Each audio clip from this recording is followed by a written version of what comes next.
अच्छा, part two के अंदर क्या है आपके पास? क्या बोल रहा है? वेरीफाई करो, क्या शो करना है, क्या प्रूफ करना है? दो वेक्टर्स है, एक ए प्लस बी और दूसरा वेक्टर है A minus B. Both vectors are perpendicular, ये आपने वेरीफाई करना है, ये प्रूफ करना है। सही है, बोल रहा है show that vectors A plus B and A minus B are perpendicular. सही है।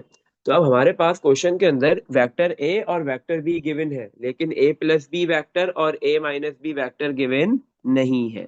तो सबसे पहले अब हम ये a plus B vector find करेंगे, फिर a माइनस बी वाला वेक्टर फाइंड करेंगे। सही है। a प्लस बी वैक्टर कैसे फाइंड करेंगे? a और b वेक्टर को ऐड कर देंगे। वेक्टर a की वैल्यू है 5i minus 3j, sorry minus j minus 3k, this is the value of vector a। Plus vector b की क्या वैल्यू है? i plus 3j minus 5k।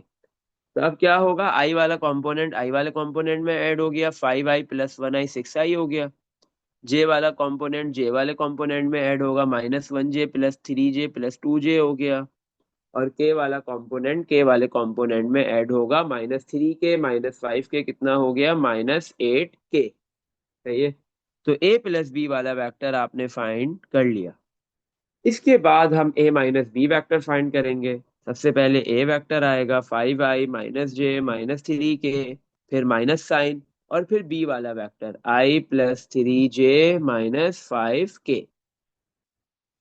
5i copy, minus J copy, -3k copy. अब ये minus sign vector से, पूरे vector से multiply हो रहा है, तो वेक्टर के हर एक कंपोनेंट से मल्टीप्लाई होगा। पहले आई से मल्टीप्लाई हुआ -i, फिर +3j से हुआ तो -3j, फिर -5k से होगा तो +5k। आई वाले दोनों कंपोनेंट्स ऐड और सब्ट्रैक्ट हो जाएंगे। 5i माइनस 1i 4i हो गया, -j -3j -4j, -3k plus 5k तो +2k। ये a माइनस बी वाला वेक्टर भी आपने फाइंड कर लिया।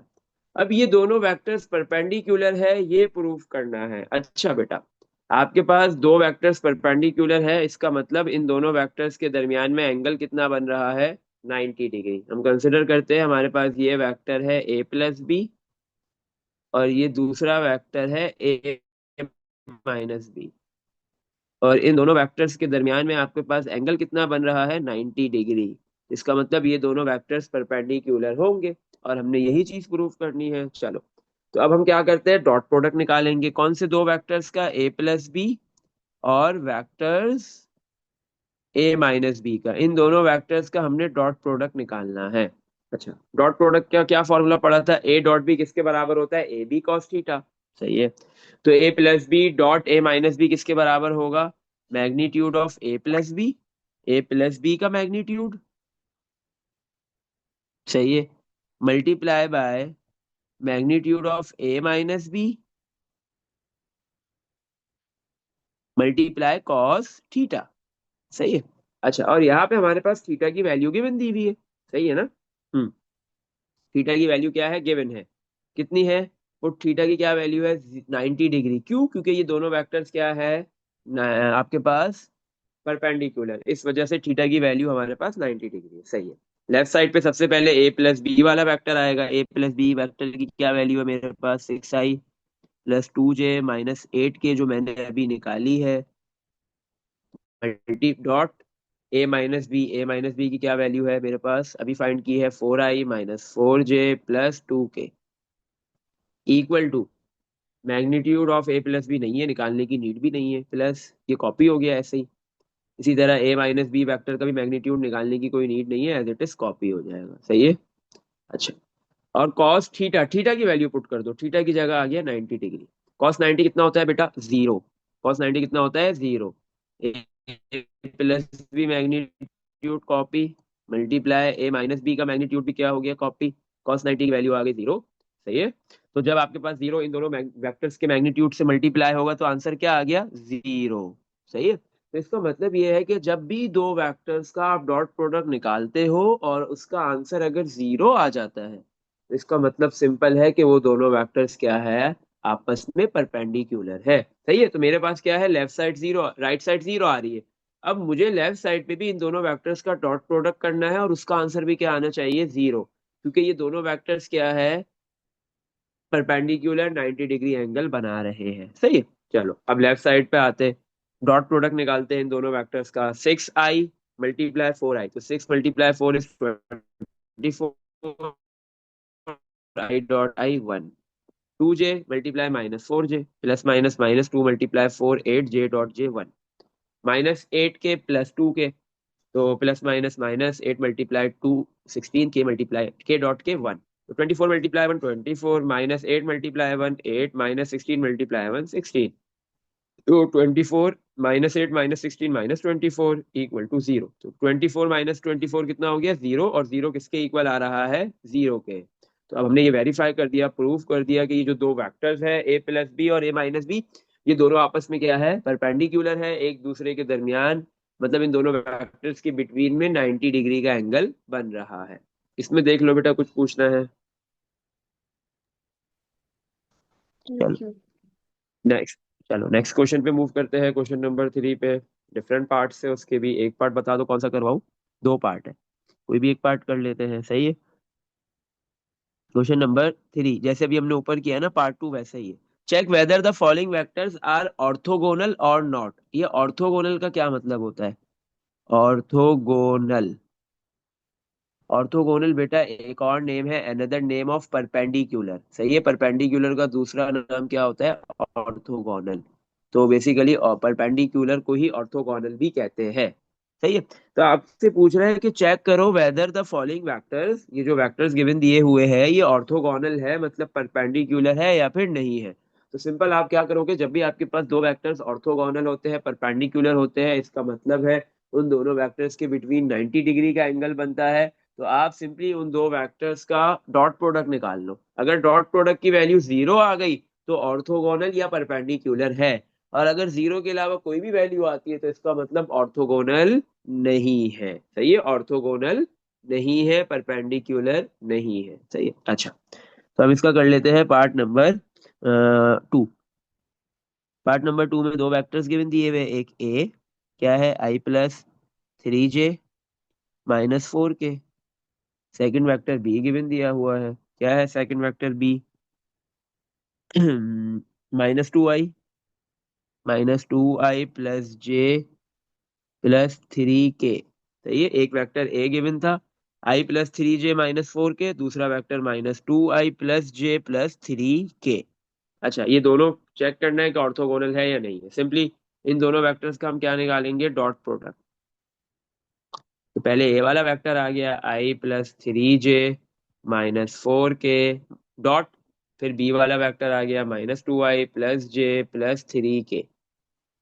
तो ए डॉट बी निकालते हैं, a.b = i.i करेंगे तो 1 × -2 -2 i.i 1, 3 × +1 तो +3 आ गया, j.j 1, -4 × 3 -12 k.k 1, तो -2 × 1 2 +3 × 1 3 -12 × 1 12।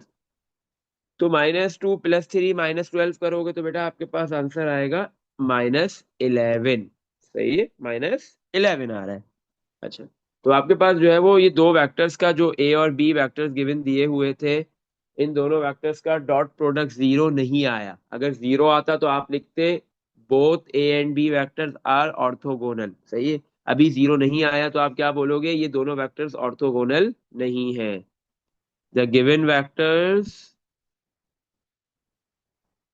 ए एंड बी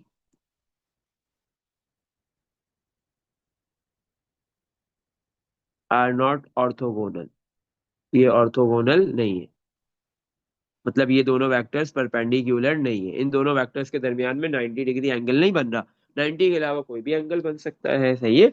अच्छा, इसमें देख लो बेटा, कुछ पूछना है? क्वेश्चन 3 का पार्ट आपने करना है, फर्स्ट पार्ट, सही है। ये होमवर्क है आपका, बिल्कुल ऐसे ही होगा जैसे हमने पार्ट 2 किया है। चलो क्वेश्चन नंबर 4 पे मूव करते हैं। क्वेश्चन नंबर 4 में क्या है, verify the distributive laws for dot product for the following vector, सही है ना। अब आपने जो है वो, जैसे हमने डॉट प्रोडक्ट का क्या पढ़ा था, कम्यूटेटिव लॉ, इसी तरह डॉट प्रोडक्ट का डिस्ट्रीब्यूटिव लॉ भी होता है। क्वेश्चन 4 के अंदर हमने उसी को वेरीफाई करना है, सही है। क्या करना है, verify distributive law. Distributive law. सही है, distributive law for dot product. अच्छा, अब सबसे पहले हम लिखते हैं कि डिस्ट्रीब्यूटिव लॉ होता क्या है। सही है। और डिस्ट्रीब्यूटिव लॉ के लिए आपको तीन वेक्टर्स की नीड होगी, और वो तीन वेक्टर्स आपके पास गिवन है। दो पार्ट से इसके, एक पार्ट करेंगे एक आप करोगे। सही है। अच्छा, डिस्ट्रीब्यूटिव लॉ क्या है आपके पास? डिस्ट्रीब्यूटिव लॉ क्या है आपके पास? ए वेक्टर डॉट हो रहा है बी प्लस सी वेक्टर के साथ। पहले बी और सी वेक्टर ऐड हो रहे हैं, और फिर उसका तीसरे वेक्टर के साथ, पहले कोई भी दो वेक्टर ऐड हो सकते हैं, बी और सी, ए और बी, या फिर ए और सी। और फिर तीसरे वेक्टर के साथ उसका डॉट प्रोडक्ट होगा। ये किसके बराबर होगा? ए मल्टीप्लाई होगा बी के साथ, ए डॉट बी, फिर यही ए मल्टीप्लाई होगा सी के साथ, ए डॉट सी, और बीच में क्या आ जाएगा? प्लस। तो ये आपके पास कहलाता है distributive law for dot product. सही है। डिस्ट्रीब्यूटिव लॉ के लिए तीन वेक्टर्स चाहिए, तीनों हो आपके पास है, तीन वेक्टर्स गिवन होंगे आपको। और डिस्ट्रीब्यूटिव में आपको पता है एक ही प्रॉपर्टी में एडिशन भी होती है और मल्टीप्लीकेशन भी होती है। सही है। तो अब हम इसका एक पार्ट करते हैं क्वेश्चन नंबर 4 का। क्वेश्चन नंबर 4 का हम कर लेते हैं पार्ट नंबर 2। वन आप होमवर्क में कर लेना। Part number 2, distributive law for dot product हमने वेरीफाई करना है। तीन वेक्टर्स की नीड है, तीन वेक्टर्स गिवन दिए हुए हैं। एक ए 3i-5j प्लस 7k, दूसरा बी, बी वाला वेक्टर गिवन है। क्या है बी वाला वेक्टर? -4i प्लस जे प्लस के। और तीसरा सी वेक्टर गिवन दिया हुआ है। सी वाला वेक्टर क्या है? 6i plus j -2k, 3i-5j plus 7k -4i plus j plus के, 6i प्लस j-2k, ये तीन वेक्टर्स गिवन है। आपने distributive law for dot product को वेरीफाई करना है। पहले हमने लेफ्ट हैंड साइड ले ली। लेफ्ट हैंड साइड में सबसे पहले क्या निकालेंगे? ब्रैकेट। ब्रैकेट को सिंप्लीफाई करेंगे, बी प्लस सी करना है ब्रैकेट में। ब्रैकेट में क्या लिखा हुआ है? बी और सी वेक्टर को ऐड कर दो। आओ करते हैं। सबसे पहले बी वाला वेक्टर आ गया -4i प्लस j प्लस के, फिर प्लस आ गया। फिर सी वाला वेक्टर आएगा 6i प्लस j-2k। ये दोनों वेक्टर्स को हमने ऐड करना है। तो आई वाला कंपोनेंट आई में ऐड होगा, -4i प्लस 6i, तो 2i हो गया।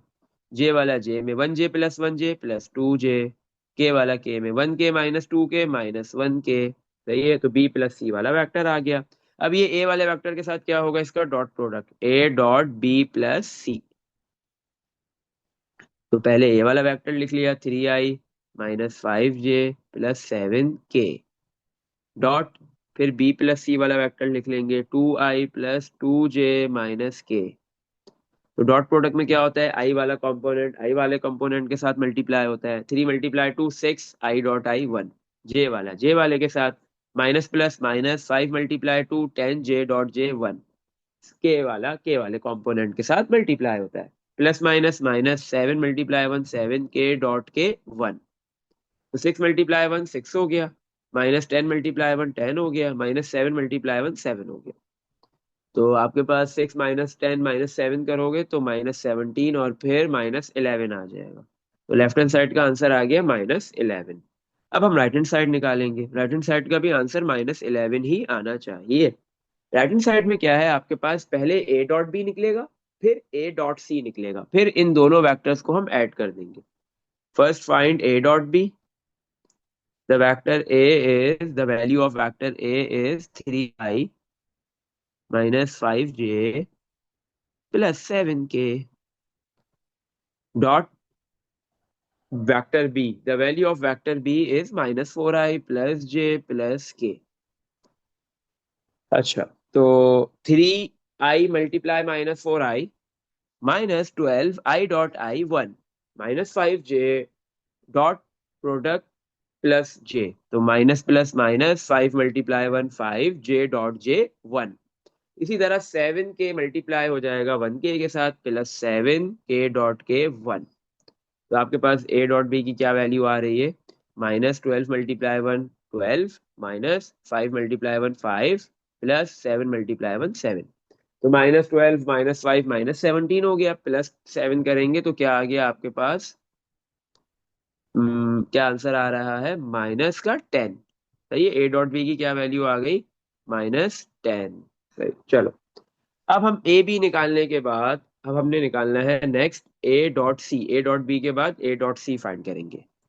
ए डॉट सी, तो सबसे पहले ए वाला वेक्टर लिखेंगे 3i -5j +7k, फिर डॉट सी वाला वेक्टर आ जाएगा आपके पास। सी वाले वेक्टर की क्या वैल्यू है, 6i +j -2k। सही है। अच्छा, फिर आई डॉट आई होगा, तो 3 × 6 = 18, i.i1 -5j × +j, तो -5j.j1, 7k -2k, तो ±-2 × 7 14k.k1। सही है। अच्छा, तो 18 × 1 18, -5 × 1 5, -14 × 1 14, तो -5 -14 इज -19, 18 -19 करेंगे, आंसर आ गया -1। तो ए डॉट सी की क्या वैल्यू आ गई, -1। अब हमने ये जो दोनों वेक्टर्स फाइंड किए हैं, ए डॉट बी और ए डॉट सी, इन दोनों को हम ऐड करेंगे। राइट साइड में हमने यही करना था।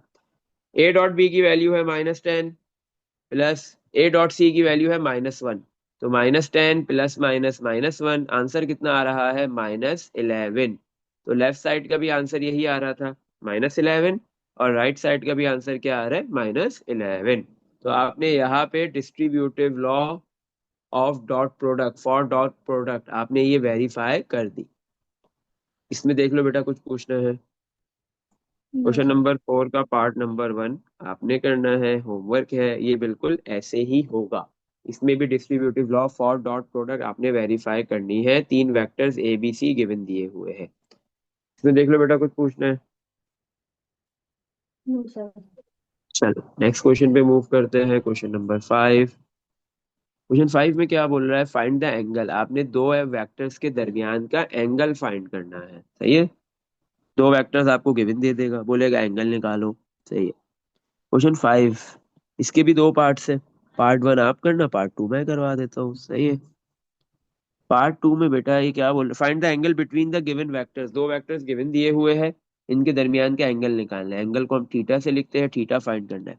दो वेक्टर्स गिवन दिए हुए हैं, उसका नाम नहीं रखा इसने, हम रख लेते हैं। एक का नाम ए और दूसरे वाले वेक्टर का नाम बी।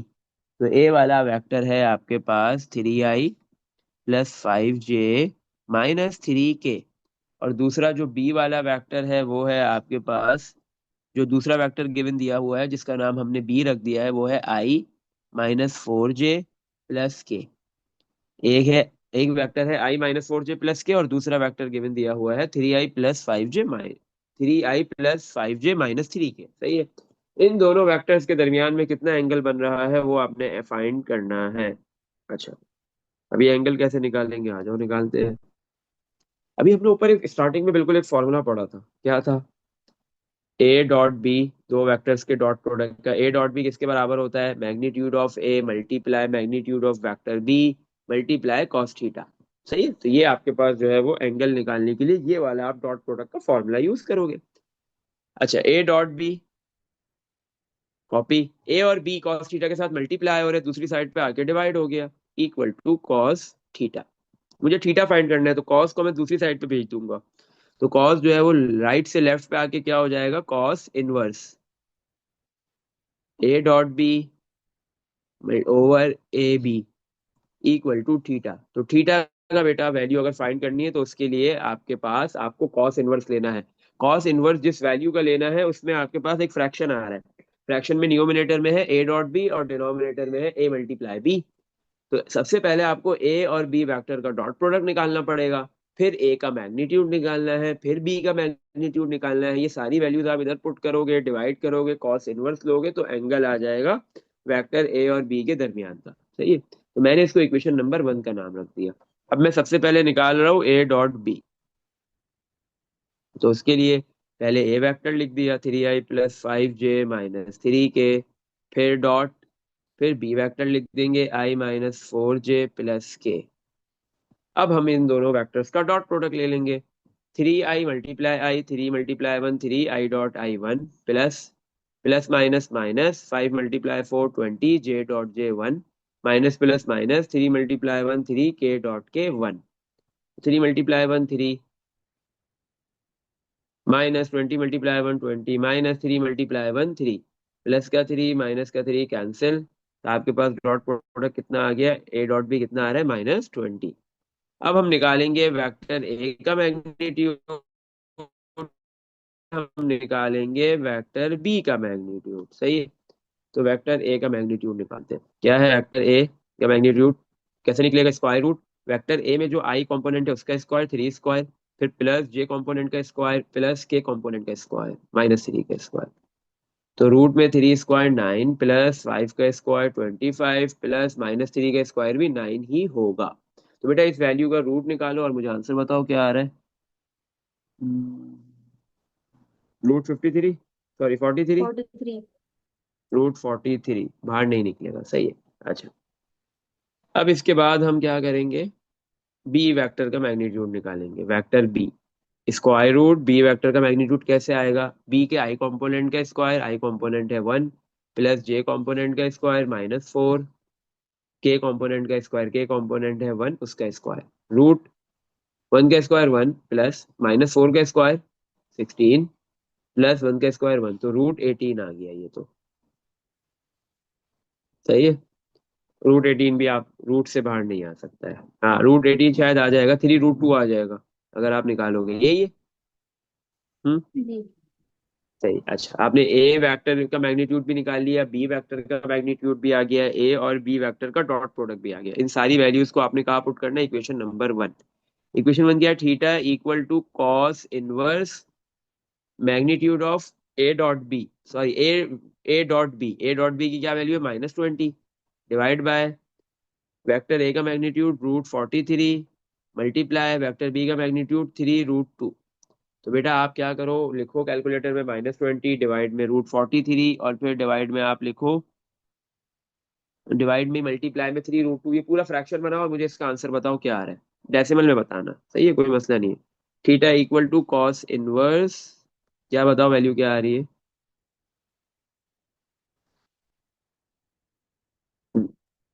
-1.48।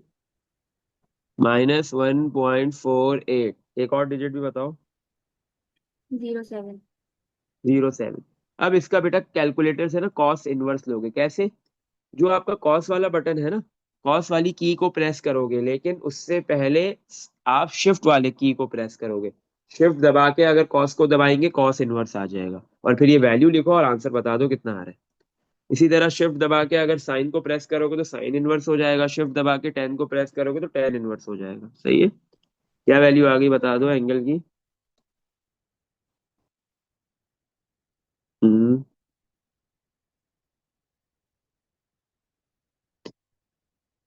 जल्दी बताओ क्या वैल्यू आ रही है इसकी। एरर आ रहा है मेरे पास। क्या आ रहा है, एरर।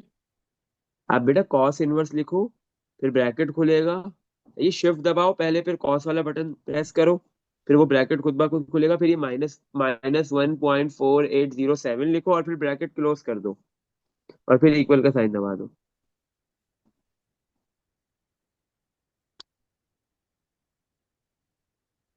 नहीं आ रहा मेरे पास, एरर आ रहा है। एरर कैसे आ सकता है बेटा, पॉसिबल ही नहीं है। कैलकुलेटर को एक बार आप अपने जो पूरा कर, क्लियर करो कैलकुलेटर को। तो शिफ्ट दबा के कॉस दबाओगे कॉस इनवर्स, फिर -1.4। अच्छा, एक मिनट, एरर इसलिए आ रहा है, मुझे लगता है आपने ये कैलकुलेशन में मिस्टेक की है, -20 डिवाइड बाय √43 मल्टीप्लाई 3√2 आपने शायद गलत निकाला होगा, इसका डिवाइड जो किया है ना आपने, ये वैल्यू गलत निकाली है, सही है। फिर से मैं निकाल लेता हूँ, क्योंकि आपने 1 से बड़ी निकाल ली है ना, 1 से बड़ी पॉसिबल ही नहीं होती है कॉस में स्पेशली। 20 फिर से निकालो, ये डिवाइड फिर से करो, 20 डिवाइड बाय √43 मल्टीप्लाई 3√2। बेटा आपने ये यही गलत निकाला है, ये आ रहा है माइनस का 1 पॉइंट नहीं आ रहा है, 0.71, 0.7188 ये वैल्यू आ रही है। अब इसका कॉस इनवर्स लेंगे, इस वैल्यू का कॉस शिफ्ट दबा के कॉस दबाएंगे और फिर ये वैल्यू लिख देंगे, इक्वल दबाएंगे, आंसर आ जाएगा, एंगल आ गया 135.96। तो आपके पास ये जो दो वेक्टर्स गिवन दिए हुए थे ए और बी, इन दोनों वेक्टर्स के दरमियान में कितना एंगल बन रहा है? 45.9 डिग्री। कुछ पूछना है तो इस तरीके से दो वेक्टर्स के दरमियान का एंगल फाइंड किया जाता है। जो क्वेश्चन नंबर 5 का पार्ट नंबर 1 है वो आपका होमवर्क है, वो आपने करना है। इसमें देख लो बेटा, कुछ पूछना है कहीं भी? चलो नेक्स्ट क्वेश्चन पे मूव करते हैं।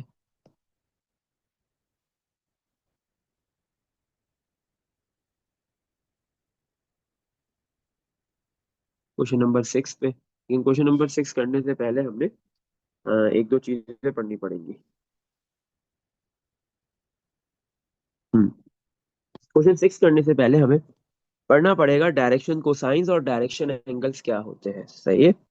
अच्छा, डायरेक्शन कोसाइंस,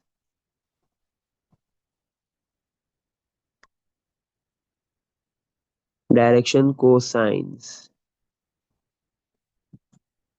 सही। अच्छा, अगर आपके पास एक वेक्टर है थ्री डायमेंशनल, सही है, in a three dimensional vector, in a three dimensional vector. अच्छा, मैं एक वेक्टर बना देता हूँ। ये मेरे पास एक्स एक्सिस हो गया, ये वाई एक्सिस है, एक्स एक्सिस, वाई एक्सिस, ये वाला जेड एक्सिस है। एक वेक्टर है मेरे पास, ये वेक्टर है आर। सही है। ये वेक्टर जो है वो थ्री डायमेंशनल एक्सिस में लाई कर रहा है, थ्री डायमेंशन वेक्टर है। तो ये ऐसा भी कुछ एंगल बनेगा। ये वाला वेक्टर जो है वो एक्सिस के साथ ही पॉजिटिव एक्सिस भी।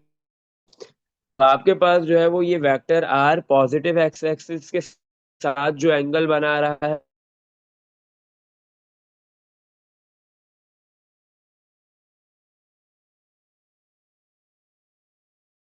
यही vector R positive Y axis के साथ जो एंगल बनाता है, सही है। कोई भी वेक्टर है, थ्री डायमेंशनल वेक्टर है, स्पेस में वेक्टर है, तो वो x axis, positive X axis के साथ अल्फा होता है, पॉजिटिव वाई एक्सिस के साथ जो एंगल बनाता है वो बीटा होता है, और पॉजिटिव जेड एक्सिस के साथ जो एंगल बनाता है वो क्या?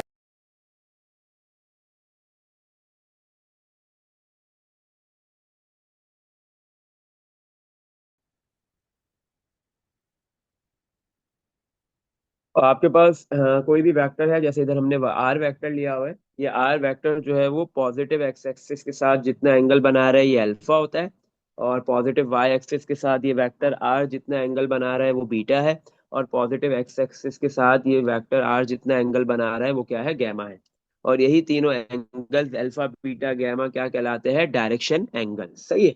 अब डायरेक्शन कोसाइंस क्या होते हैं? मतलब इन्हीं एंगल्स का जो कॉस होता है, cos alpha, cos beta, cos gamma, वो क्या कहलाते हैं? Direction cosines. इन्हीं तीनों एंगल के जो कॉस होते हैं वो डायरेक्शन कोसाइंस कहलाते हैं। अच्छा, तो वो कैसे निकालेंगे? कॉस अल्फा कैसे आता है? Cos alpha equal to, cos alpha क्या आता है? कोई भी वेक्टर, आपके पास ये वेक्टर आर गिवन दिया हुआ है, इस वेक्टर का एक्स कंपोनेंट आएगा। सही है। एक्स कंपोनेंट मतलब आएगा कोफिशिएंट, और डिवाइड में वेक्टर का मैग्नीट्यूड आएगा, तो ये कॉस अल्फा एक्स। इसी तरह कॉस बीटा क्या, कैसे निकलता है? वेक्टर का आर वाई कंपोनेंट मतलब, और divide cos Z, cos gamma कैसे निकलता है? यही वेक्टर आर का आपके पास क्या है? के का कोफिशिएंट मतलब जेड कंपोनेंट, और डिवाइड में वेक्टर आर का मैग्नीट्यूड। तो इस तरीके से आप कॉस अल्फा, कॉस बीटा और कॉस गैमा की वैल्यूज फाइंड कर सकते हो, ये फॉर्मूलाज यूज करते हुए। ये तीनों कहलाते हैं फॉर्मूलाज डायरेक्शन कोसाइंस के। जब भी आपको डायरेक्शन कोसाइंस निकालने को बोलेगा तो आप ये तीनों वैल्यूज निकालोगे, cos alpha, cos beta, cos gamma. और अगर आपको बोले कि फाइंड करो अल्फा बीटा की वैल्यूज, मतलब आपको बोले डायरेक्शन एंगल्स निकालो, तो फिर आपने अल्फा बीटा गैमा फाइंड करने हैं। सही है। तो cos alpha, cos beta and cos gamma are direction angles, sorry direction cosines. ये तीनों डायरेक्शन कोसाइंस है। And alpha beta and gamma are direction angles, और अल्फा बीटा गैमा आपके पास क्या है, डायरेक्शन एंगल्स है। अच्छा, ये चीज समझ आ गई बेटा। चलो, क्वेश्चन नंबर 6 है। क्वेश्चन नंबर 6 में आपके पास क्या है, डिफरेंट पार्ट से, एक पार्ट मैं करवा रहा हूँ, दो आप करोगे। पार्ट नंबर मैं करवा रहा हूँ 3। क्वेश्चन 6 में क्या बोल रहा है, पार्ट नंबर 3 में आपके पास एक वेक्टर गिवन दिया हुआ है, सही है। उस वेक्टर का नेम नहीं रखा हुआ, हम लेट कर लेते हैं वो वेक्टर आर है। आप कोई भी नाम रख दो, सही है। वेक्टर आर है ये, क्या है, -3i +4j +5k, -3i +4j +5k, ये वेक्टर गिवन देती है। बोल रहे find the direction cosines, direction cosines निकालने हैं, मतलब कॉस अल्फा की वैल्यू निकालनी है, कॉस बीटा की वैल्यू निकालनी है, और कॉस गैमा की भी वैल्यू फाइंड करनी है। ये तीनों वैल्यूज आपने फाइंड करनी है, एंड डायरेक्शन एंगल्स, और डायरेक्शन एंगल्स भी निकालना है, मतलब अल्फा भी निकालना है और बीटा भी निकालना है और गैमा भी निकालना है, सही है। चलो, ये आपने cos alpha cos beta cos gamma direction cosines निकालने हैं, फिर alpha beta gamma direction angles find करने हैं, सही। टोटल 6 चीजें यहाँ पे फाइंड करनी है हमने। For the following vectors, in vectors का हर पार्ट में एक वेक्टर गिवन दिया है, पार्ट 3 हम कर रहे हैं, तो वेक्टर का नाम हमने रख लिया आर, सही है। अच्छा, सबसे पहले हम इस वेक्टर का मैग्नीट्यूड निकालेंगे। वेक्टर का मैग्नीट्यूड कैसे निकालेंगे, स्क्वायर रूट आई वाले कंपोनेंट का स्क्वायर, -3 का स्क्वायर प्लस जे वाले कंपोनेंट का स्क्वायर 4 स्क्वायर प्लस के वाले कंपोनेंट का स्क्वायर 5 स्क्वायर। स्क्वायर रूट -3 का स्क्वायर कितना होता है, 9, +4 का स्क्वायर 16 +5 का स्क्वायर 25। तो ये आपके पास √50 आ गया, और √50 क्या होता है, 5√2। तो आपके पास आर की वैल्यू आ गई है, मतलब जो वेक्टर गिवन था उसका मैग्नीट्यूड आ गया है 5√2, सही है। अच्छा, इसके बाद जो वेक्टर गिवन है उसका जो ए आई वाला कंपोनेंट होता है, आई का जो कोफिशिएंट होता है वो एक्स होता है -3, जो वाई जे का कोफिशिएंट है वो वाई होता है 4, और जो के का कोफिशिएंट होता है वो होता है Z5, सही है। वैल्यूज भी हमने एक्सट्रैक्ट कर ली। अब हम पहले डायरेक्शन को साइंस निकालेंगे, cos alpha cos beta, parallelly तीनों चीजें निकालेंगे, फिर कॉस गैमा। कॉस अल्फा कैसे निकलता है, x/r।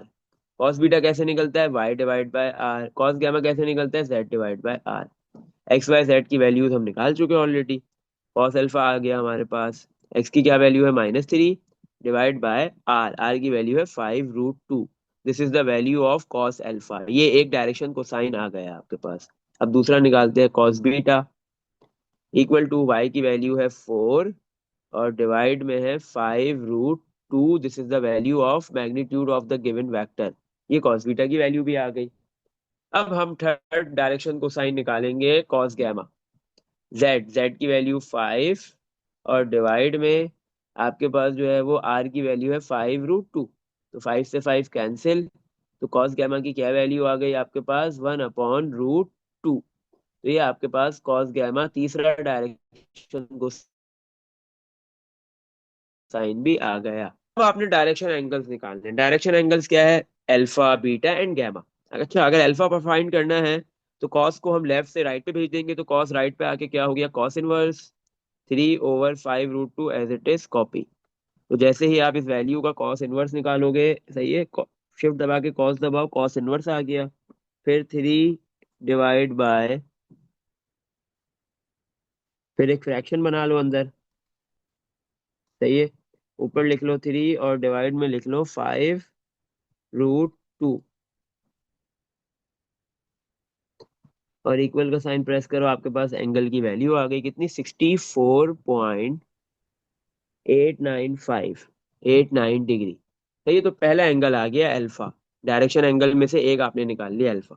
अब दूसरा निकालेंगे, बीटा फाइंड करना है, तो कॉस जो है वो लेफ्ट से राइट पे जाके क्या हो गया, कॉस इनवर्स 4 डिवाइड में √5, 5√2 एज इट इज कॉपी। अच्छा, तो बीटा कैसे आएगा, हम इस वैल्यू का क्या निकालेंगे, कॉस इनवर्स, शिफ्ट दबा के कॉस दबाया, कॉस इनवर्स आ गया, फ्रैक्शन बना लिया, ऊपर 4 और नीचे 5√2।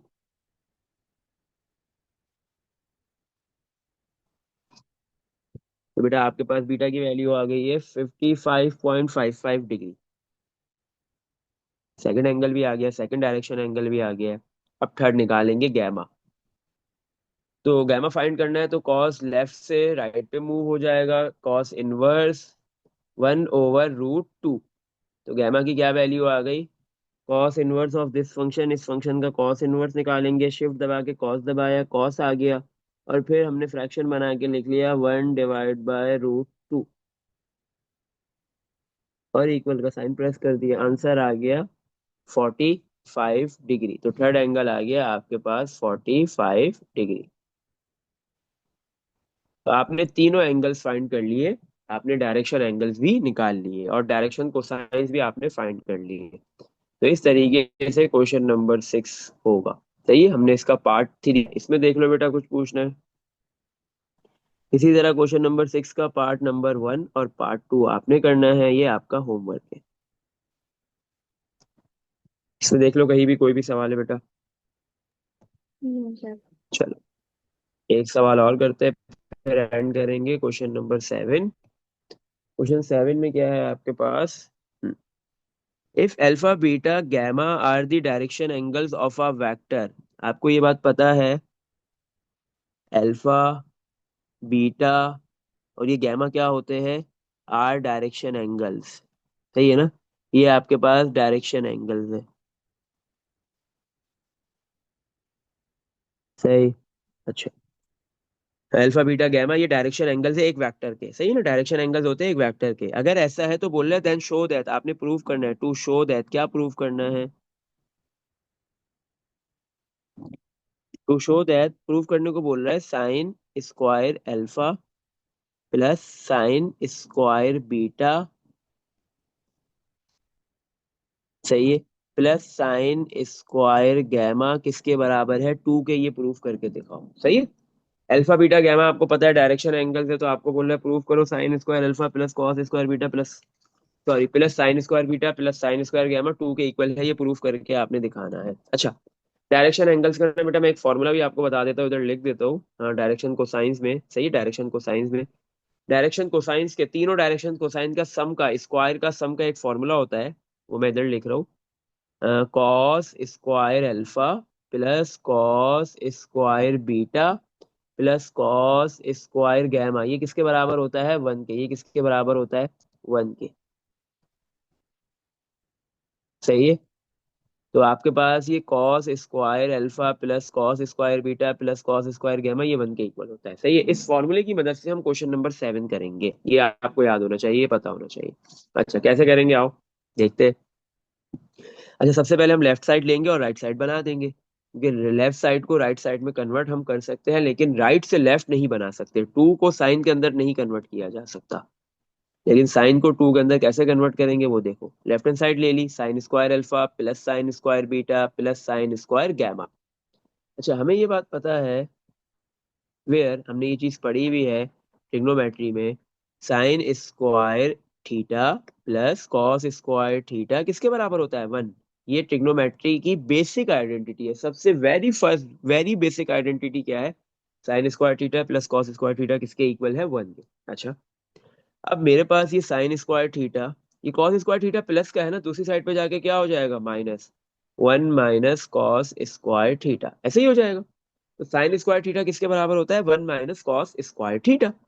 इसी तरह साइन स्क्वायर अल्फा किसके बराबर हो जाएगा, 1 माइनस कॉस स्क्वायर अल्फा के। देखो इस आइडेंटिटी में जितनी भी आइडेंटिटीज पढ़ेंगे, साइन आए कॉस आए, जितने भी ट्रिग्नोमेट्रिक फंक्शंस आते हैं, उन सब में एंगल सेम होता है। देखो साइन स्क्वायर का, साइन का एंगल भी थीटा है और कॉस का एंगल भी क्या है, थीटा।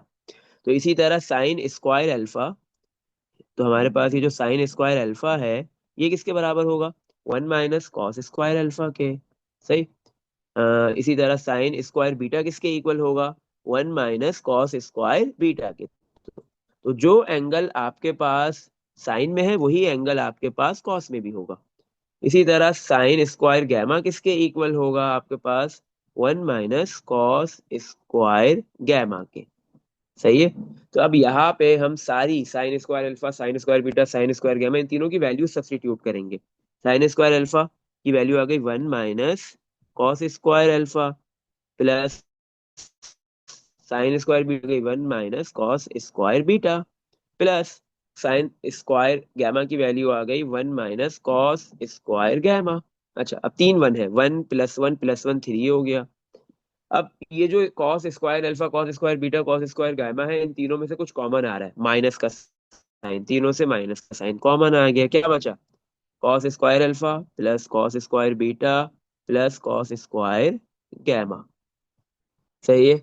अच्छा, और अभी आपने ऊपर फॉर्मूला पढ़ा है कि ये cos square alpha plus cos square beta plus cos square gamma किसके इक्वल होता है? 1 के। तो 3 माइनस इस पूरे वैल्यू की जगह क्या आ जाएगी? 1। और 3 - 1 कितना होता है? 2। और यही आपके पास क्या थी? Right hand side. तो ये हमने वेरीफाई कर दिया कि sine square alpha plus cos square sine square beta plus sine square gamma किसके इक्वल होता है? 2 के। इसमें देख लो बेटा, कुछ पूछना है? क्वेश्चन नंबर 7 यहाँ पे एंड हो गया, खत्म हो गया। अच्छा, आज हम इस टॉपिक को यहीं तक रखेंगे, फिर कल इंशाल्लाह इसको हम खत्म करेंगे।